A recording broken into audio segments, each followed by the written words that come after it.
हे दोस्तों, कैसे हो आप सब। स्वागत है आप सभी का हमारे YouTube चैनल के नए वीडियो में एंड नए ब्लॉग में। तो दोस्तों, आज हम बात करने वाले हैं अपमान और सम्मान की। तो प्लीज़ आप लोग वीडियो में लास्ट तक बने रहिएगा, आपको कुछ अच्छा सोचने समझने सीखने को ज़रूर मिलेगा। तो दोस्तों, उसके पहले मैं आप लोगों को बताना चाहूँगी कि गलतियाँ सभी से होती हैं और तब वो इंसान की गलती नहीं मानी जाती है जब वो उससे गलती हो जाए और वो उस चीज़ को रख रहा है सभी के सामने कि नहीं, मेरे से गलती हो गई। ठीक है। और दूसरी बात मैं बता दूं कि अभी जो है चल रहा है ट्रोलिंग उस झंडे को लेकर। तो मैं बता दूं कि उसको सामने से कोई भी देखेगा तो दिल से बताइए धोखे खाएंगे कि नहीं खाएंगे, जिस तरीके से वो झंडा है। फिर भी चाहे किसी भी देश का झंडा हो, अगर हम ये उम्मीद रखते हैं कि सभी हमारे झंडे का सम्मान करें, जो भी लोग हैं, चाहे जितने जो भी देश के लोग हैं, हम सोचते हैं यही, अगर कोई उसका अपमान करता है तो उसे सज़ा मिलती है। और हम उसे, बहुत सारे लोग उसे कहते हैं, उसे कितना बुरा बोलते हैं और उसे सज़ा मिलती ही मिलती है। तो हम किसी देश का अपमान ना करें, किसी देश के झंडे का अपमान ना करें, ये हमारी संस्कृति है। अगर हम दूसरों से ये उम्मीद रख रहे हैं, दूसरे देश से ये उम्मीद रख रहे हैं कि वो हमारे झंडे का अपमान ना करें, तो वो लोग भी उम्मीद रखते हैं कि हमारे भी झंडे का कोई अपमान ना करे। तो वहाँ पे किसी का झंडे का अपमान हुआ ही नहीं है।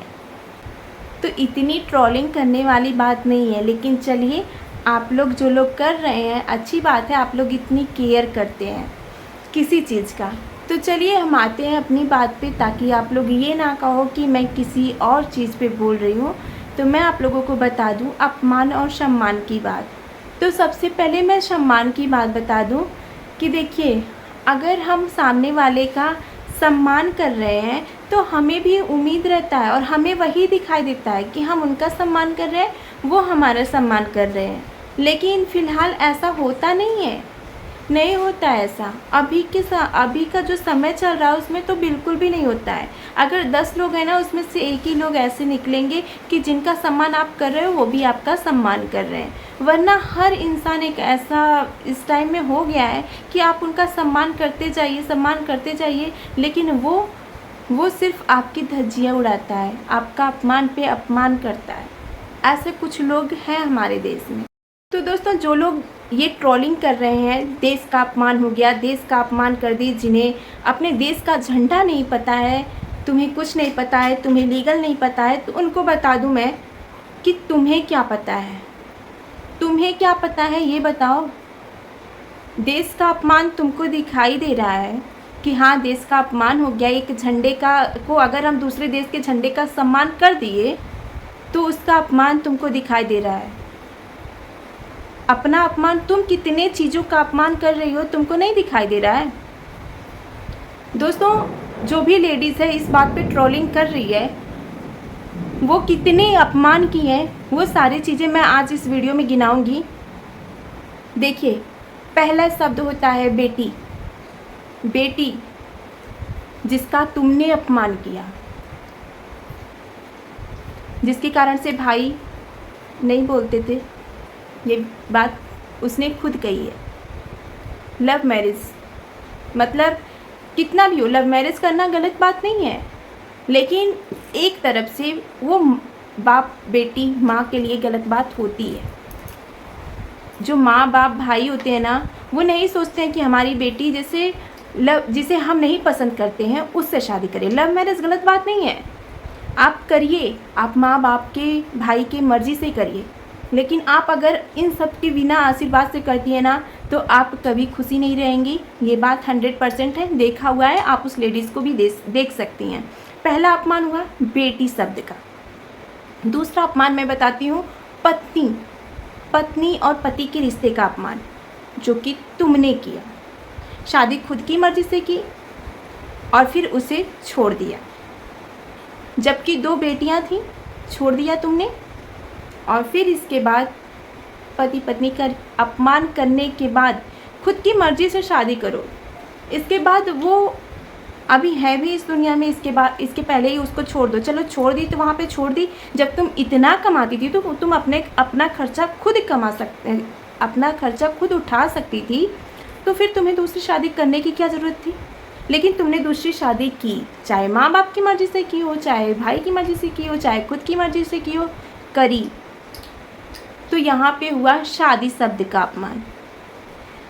तीसरा मैं बताऊंगी, आप उन लोगों का अपमान कर रहे हो जिन्हें अपने साथ रख रहे हो, यानी कि जिन्हें अपने साथ जोड़ते हो कि वो हमारे जैसी हैं, हम उनके जैसे हैं, वो भी हमारे जैसी है, हम लोग जैसे का तुम दुख नहीं समझ सकती हो।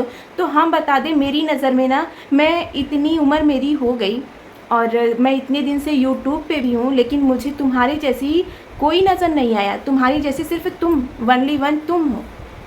जिन लोगों को तुम रख रही हो ना, वो तुमसे बहुत ऊंचे हैं। कल रितु जी का वीडियो नहीं देखे हो आप ना, तो जा कर के देखो। जो लोग नहीं देखे हैं वो देखें। एक भारतीय नारी, एक पति पत्नी के रिश्ते, एक माँ के रिश्ते, सब चीज़ों से वो ऊंची हैं, ऊंची खड़ी हैं। ऐसा इंसान ना, अगर आदमी जाने के बाद श्रृंगार करता है ना, उसको पूरा हक है अपने पति के नाम से श्रृंगार करने का। प्लीज़ मेरी बातें किसी को बुरी लगे तो माफ़ी चाहेंगे, पर आज हम अपने दिल की बात आपको बताते हैं। तो यहाँ पे उन्होंने किया शादी का अपमान। ठीक है, शादी यार, शादी ऐसी चीज़ होती है ना कि एक इंसान से शादी हो गई, शादी का मतलब सिर्फ यही होता है, 7 जन्मों का रिश्ता होता है वो। लेकिन आजकल के कुछ लड़कियाँ, कुछ औरतें इस चीज़ का मजाक बना के रख दी हैं। चाहे एक बच्चा हो गया, चाहे 2 बच्चा हो गया, चाहे बच्चा ना हुआ, शादी का मतलब है 7 जन्मों का रिश्ता।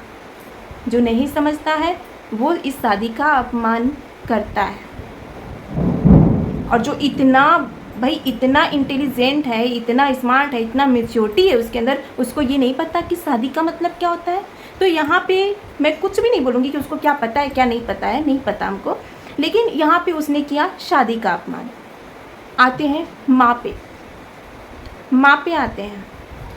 माँ का अपमान भी इसने किया है अपनी ही बेटी से। ये बात मैं नहीं कह रही हूँ, अपनी ही बेटी से वो लेडीज़ बनवाती है थंबनेल। ये बात उसने खुद कहा है कि मुझे नहीं बनाने आता, मैं अपनी बेटी से बनवाती हूँ। और उस पर लिखा जाता है थंबनेल पे गालियाँ। भले आप दूसरे को दे रही हो, भले आप दुश्मनों को दे रही हो, लेकिन अपने बेटी से लिखवाया जाता है कि थंबनेल बनवाया जा रहा है, तो उस पर लिखवाया भी यही गया है। और फिर दूसरी बात कि हमारी जो वीडियोस हैं वो तो हमारे बच्चे, हमारे जो भी फैमिली लोग हैं वो लोग भी तो देखते हैं। चाहे कोई कितना भी ख़राब हो, कितना भी जो आदमी काम कर रहा है ना, वो नहीं सोचता है कि हम इतना इस दिक्कत से हमको हुआ है तो ये दिक्कत मेरी बेटी को ना हो। लोग यही सोचते हैं। हम सोचते हैं कि अगर हमारे पास ये चीज़ नहीं है लेकिन हमारे बेटे के पास ये चीज़ रहे। अब बच्चों, वहाँ पे हो रहा है माँ का अपमान, क्योंकि एक माँ खुद से अपने बेटी को गाली सिखा रही है। आज आप उससे लिखवा रही हो, कल वो भी किसी और को देगी ही देगी। आप कितनी भी सफाई देख लो, जब आप उस चीज़ को आप सिखाइएगा बच्चों को, बच्चे तो बच्चे हैं, वो तो सीखेंगे ही सीखेंगे। आप अच्छी बातें सिखाइएगा तो अच्छी बातें सीखेंगे। आप जो आज उनके सामने रखिएगा ना, वही वो कल दूसरों के सामने रखेंगे। ये बात 110% है, आप सभी भी समझते हैं इस बात को। तो दोस्तों, यहाँ पे फिर मैं एक बात और बताना चाहूँगी कि प्लीज़ आप लोग बुरा मत मानिएगा। जो माएँ होती है ना, वो हमेशा बेटी का पक्ष लेती ही लेती हैं। शादी जब हो जाती है ना, तो एक माँ ही होती है जो आपका पक्ष लेती है। क्योंकि जो भाई और बाप होते हैं, जो भाई और पिता होते हैं ना, वो समाज को देख के चलते हैं, दुनिया को देख के चलते हैं। अगर आप दुनिया की नज़र में गलत हो ना, तो वो आपको गलत ही बोलेंगे, अच्छा नहीं बोलेंगे। लेकिन माँ ऐसी होती है ना कि अगर कोई गलत बोल रहा है ना आपके बच्चे को, फिर भी वो उससे अच्छा बोलती है। ऐसी होती है माँ। तो जो माएँ मतलब कि माँ कैसे पक्ष नहीं ले। लोग कहते हैं कि माँ से जो है, माँ अपने बच्चों को बिगाड़ देती है, जो माँ बात करती है इस वजह से घर टूट जाता है। तो ऐसा कुछ भी नहीं होता है, क्योंकि एक माँ ही होती है जो मतलब हम ज़्यादा बच्चों के साथ में रहती है। तो वो माँ ही समझ सकती है कि मैंने अपने बेटी को या फिर बेटे को क्या सिखाया है। कुछ माँ हैं जो कि अच्छा सिखाती हैं, तो उनकी बेटी के साथ बुरा होता है, तो वो इसलिए उसके साथ खड़ी रहती है कि मेरी बेटी कहीं से भी गलत नहीं है, उसके साथ गलत हो रहा है, अगर मैं उसका साथ नहीं दूंगी तो वो टूट जाएगी। इसलिए माँ साथ देती है। और जो लड़कियां गलत होती हैं ना, तो उनकी माँ भी उनका साथ ही देती हैं। ठीक है, आप समझ रहे हैं। जो लड़कियां अपने ससुराल में गलत, सभी तरीके से गलत रहती हैं, सब लोग का अपमान करती हैं, या फिर रहना नहीं चाहती हैं, या पति से झगड़ा या सास से झगड़ा करती हैं, कुछ लड़कियां हैं, मैं सभी को नहीं कह रही हूँ, तो वहाँ पे भी उसकी माँ साथ देती हैं। आप देखेंगी माँ साथ देती हैं। क्यों? क्योंकि माँ को पता है कि हमारी बेटी कैसी है, हमने अपनी बेटी को क्या सिखाया है, उस माँ को पता है, इस वजह से माँ साथ देती है। तो अभी एक चीज़ और रह गई कि एक चीज़ का और उसने अपमान किया है कि वो बोलती है कि मैं एक टीचर हूँ, सभी लड़कों को पढ़ाती हूँ, मेरे पढ़ाए लड़के कहाँ से कहाँ पहुँच गए हैं, ये बात वो कहती है सोशल मीडिया पे वो लेडीज़। और उस मतलब पढ़ाए हुए बच्चे के साथ चाहे तुम ऐसा भी वीडियो बनाओ, चाहे इंटरटेनिंग के लिए बनाओ या फिर किसी चीज़ के लिए बनाओ, उस लड़के के साथ में, यानी कि अपने स्टूडेंट के साथ में आप इस तरीके का वीडियोस बनाते हो। आप लोग देखे होंगे प्रपोज वाला वीडियो, जो जंगल जैसा स्थान था, अपनी बेटी को लेके जाते हैं और झांसी की रानी बन के वहाँ पे, झांसी की रानी भी नहीं कह सकते, कोई फिल्मी भोजपुरिया हीरोइन कह सकते हैं, उस तरीके की शूटिंग चल रही होती है। तो यहाँ पे हुआ एक टीचर का अपमान। अब आप लोग बोलेंगे कि मैं ट्रोलिंग कर रही हूँ, तो प्लीज़ ऐसा मत बोलिएगा, मैं ट्रोलिंग नहीं कर रही हूँ, मैं बता रही हूँ कि उसने हर चीज़ का अपमान किया। अब यहाँ पे टीचर का अपमान कैसे हुआ वो भी बताती हूँ कि मीडिया पे क्या दिखाना चाहते हो कि एक स्टूडेंट टीचर को प्रपोज कर रहा है, एक स्टूडेंट टीचर को प्रपोज कर सकता है। उस वीडियो से क्या सीखते हैं लोग, क्या सिखाना चाह रही हो आप? चाहे जो जैसा भी वीडियो हो, वो वीडियोस गलत था, वहाँ पे टीचर का अपमान था, वहाँ पे स्टूडेंट का अपमान था, सब था। तो कोई भी ऐसा रिश्ता नहीं बचा है जिसका आपने अपमान नहीं किया हो। तो मैं सिर्फ इतना कहना चाहूँगी कि जो इंसान किसी रिश्ते का सम्मान नहीं कर सकता है, उसे किसी भी चीज़ में बोलना ज़रूरी नहीं है। और उससे तो देश के अपमान सम्मान का तो बिल्कुल नहीं सोचना चाहिए। पहले अपना सम्मान अपमान देखो, बाद में देश का देखना। देश के लिए बहुत लोग जान गंवा दिए और जान देने के लिए तैनात हैं। तो दोस्तों यहाँ पे वीडियो को समाप्त करते हैं। वीडियो पसंद आया वीडियो को लाइक शेयर कमेंट करिएगा, और चैनल पर नए हैं तो प्लीज़ चैनल को सब्सक्राइब करिएगा। मिलते हैं एक अच्छे से वीडियो के साथ में, तब तक के लिए बाय बाय, टेक केयर।